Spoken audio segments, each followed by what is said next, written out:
Shalom. Eh, kita tahu salib Yesus ya.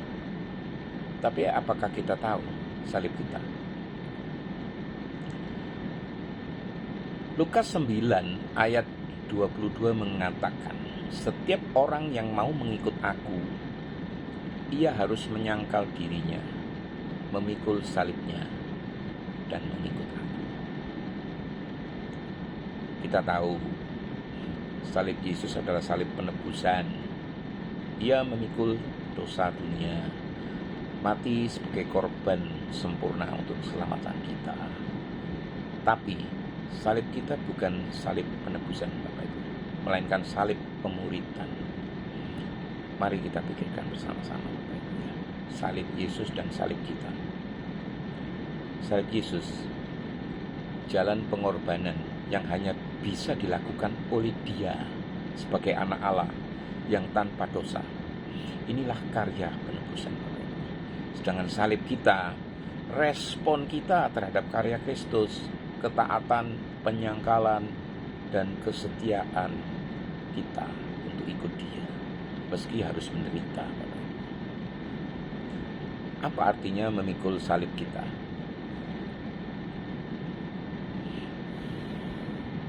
Ada 4 artinya. Tiga ya. Pertama, memikul salib artinya menyangkal diri.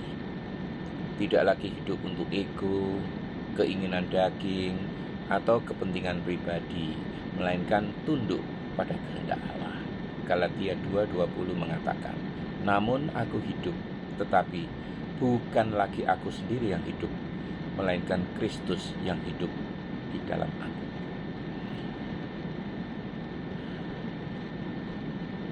Yang kedua, Bapak Ibu, berani menanggung penderitaan karena iman.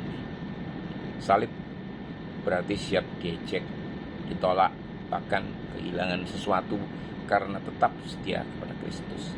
2 Timotius 3 ayat 12 mengatakan, semua orang yang mau hidup beribadah di dalam Kristus Yesus akan menderita aniaya. Dan yang ketiga, memikul salib kita berarti mengikuti jalan ketaatan. Salibnya bukan beban sia-sia, tetapi tanda kesetiaan kita ikut Yesus sampai akhir.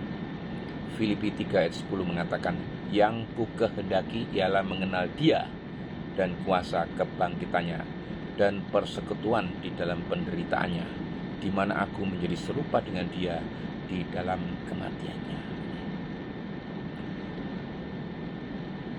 Lalu apa praktisnya di dalam kehidupan sehari-hari yang bisa kita lakukan? Ya, tidak membalas kejahatan dengan kejahatan. Pertama, ya, mengampuni orang yang menyakiti kita. Tetap setia kepada Tuhan, walau ada harga yang harus dibayar, tentu saja. Melepaskan hal-hal dunia yang bertentangan dengan iman. Melayani meski harus berkorban waktu, tenaga, dan kenyamanan. Jadi kesimpulannya, Bapak Ibu, salib Yesus adalah jalan keselamatan. Salib kita adalah jalan pemuritan. Memikul salib berarti hidup setiap hari di dalam ketaatan, penyangkalan diri, dan kesetiaan kepada Kristus sekalipun ada penderitaan.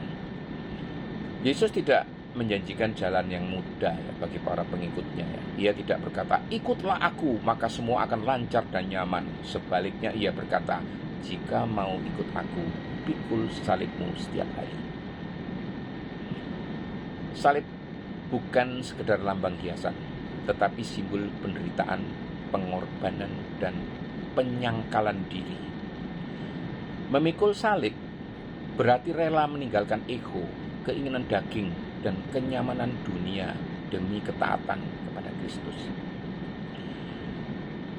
Salib Yesus adalah jalan keselamatan, salib kita adalah jalan pemuritan. Setiap hari kita dipanggil untuk memilih hidup menurut keinginan kita atau hidup taat mengikuti Kristus. Memikul salib mungkin berarti menolak kompromi dengan dosa, mengampuni meski harus hati tersakiti ya, atau tetap setia kepada Tuhan meski orang lain meninggalkan. Itu bukan beban yang sia-sia ya, Sebab di balik salib ada kemuliaan dan mahkota kehidupan. Pertanyaan refleksi kepada diri kita sendiri. Apakah salib yang saat ini Tuhan izinkan saya pikul di dalam hidup saya? Bagaimana dari hidup saya yang masih sulit saya serahkan untuk Kristus? Bagaimana saya bisa mengingat bahwa penderitaan karena Kristus itu bukan sia-sia, melainkan jalan menuju kemuliaan? Tuhan Yesus, ajar aku menyangkal diriku, memikul salibku, dan mengikuti Engkau setiap hari. Kuatkan aku agar tidak takut menderita demi iman kepadamu. Biarlah hidupku semakin serupa denganmu yang setia sampai akhir. Di dalam nama Yesus, aku berdoa.